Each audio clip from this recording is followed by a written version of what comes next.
Hello and welcome to my channel. Today I'm just going to go over the reasons why I switched from the Sony a7R II to the Panasonic G9. Yes, that's right, this is 2021. I'm going from a full frame camera system to a micro four thirds camera system. And mainly the biggest reason is the size of the lenses and the cost, right? So I'm able to do pretty much the same work I'm able to do with my a7R II with this G9. Plus I'm getting dual card slots. I'm getting the actual flippy screen. I'm getting better IBIS, a little better autofocus system. There's just a lot I'm getting, plus much better video. G9's got a lot better video options than the a7R II. And this is actually a lot better to handle. The handling on the G9 is excellent. All the buttons are in the right place. It's actually a little bit lighter with the lens attached, just because the micro four thirds systems lenses are smaller than the full frame equivalents. Yes, I know the conversions there aren't the same. Like the 16mm f1.4, which you're shooting on now, is a 32mm 2.8. In the full frame world, I get that. I'm not only get the background separation in the micro four thirds system as I would in the full frame, and I'm going to have a little more noise in low light situations. Other than that, though, that's pretty much where the drawbacks end. To be honest with you, this G9's amazing. It does have the high res mode if I need to get like a high resolution image of anything that's still, right? So I can do that. I know Sony has it, but I've tried it with that one and with the a7R II, and there's just too much motion blur and everything in the picture. Panasonic has kind of helped with that, as they take the portions of the image that's moving and just use a single still for that particular spot in the image. That way it cuts down on that motion blur you get from those high-res images. So I can do high-res imaging with this. To be honest with you, the micro four thirds system, you could print like poster size 24-36 without a problem. You shouldn't have any problem doing large prints with the micro four thirds, especially with the 20 megapixel sensor. And look, like I said, the handling on this thing and the cost are one of the two main reasons I switched. Being a hobbyist photographer, it just makes way more sense for me to be shooting micro four thirds and what I do than it does spending all this money on full frame gear with Sony. Like the Panasonic 100-300 lens I have here, which gives me a 200-600 millimeter range for wildlife and sport shooting. I did have the Sigma over here, which that was a $1,000 lens. The Panasonic 100-300, which is really a 200-600, is only a $550 lens. Yeah. I will get a little better performance with the 100-400 Sigma in the lower light situations. However, after shooting with this lens, it's fine. The 100-300 Panasonic is fine, especially compared to like the Sigma 100-400.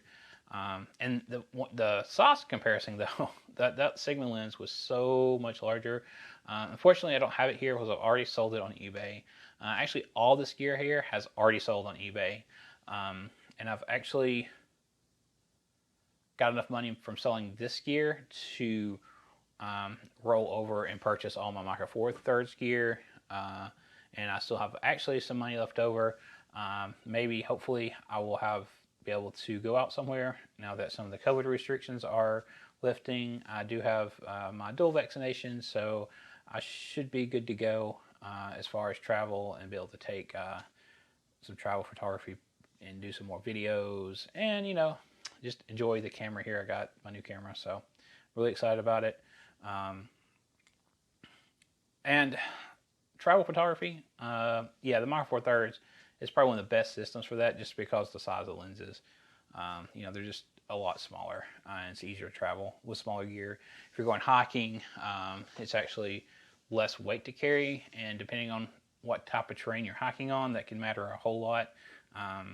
If it's flat ground, it might not matter as much, but if there's any hills or mountains or anything like that, you're going to any uphill really, you're going to feel it every ounce, right? You're going to feel it. So it's definitely nice to have a lighter system.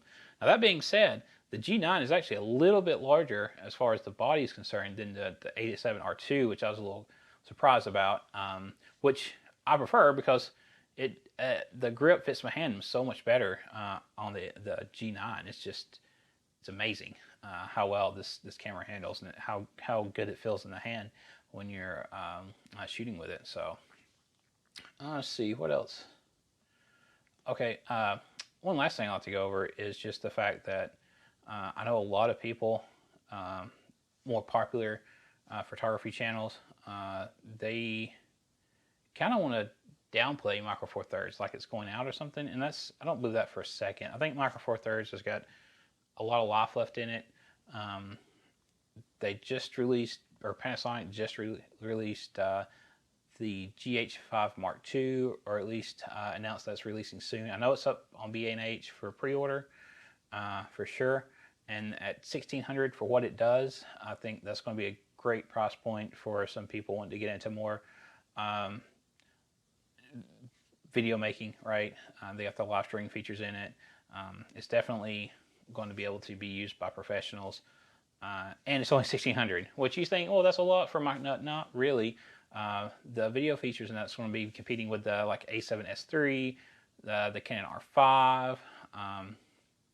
You know, it's going to compete with cameras that are way more expensive, right? 2-3 times more expensive than the G5 Mark II is going to be, and it's going to have actually some real neat features that I think a lot of people find useful that the other cameras will not have, like the live streaming. And it's going to have better autofocus. The image stabilization is probably going to be better. It's probably going to take a lot of stuff from the G9 here. So there's that one. And then there's the GH6, which was announced, which should release later this year or the beginning of next year, depending on if there's any delays or not. But that has a new sensor, completely new sensor. Right now, we have the 20 megapixel sensor that the Micro Four Thirds systems are using. Before was a 16 megapixel sensor. And now I believe we're going to get a plus 20 megapixel image sensor in the Micro Four Thirds world. And I'd be really shocked if we don't see, after the GH6 is released, we don't see that sensor come down to some more affordable bodies, because the GH6 is going to be released at $2,500, which I think that's a great price point, because really that's going to be cheaper than the Sony A7S III, and it's going to be the same price as the R6 from Canon.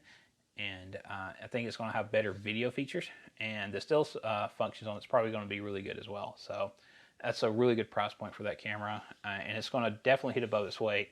That's what I like about these Micro Four Thirds systems. For the price you're paying, they definitely hit way above their weight. So, you know, that's my 2 cents. I want to actually put some stills that I've taken with this camera so far. I've only had it about a week, and this is just stuff around the house.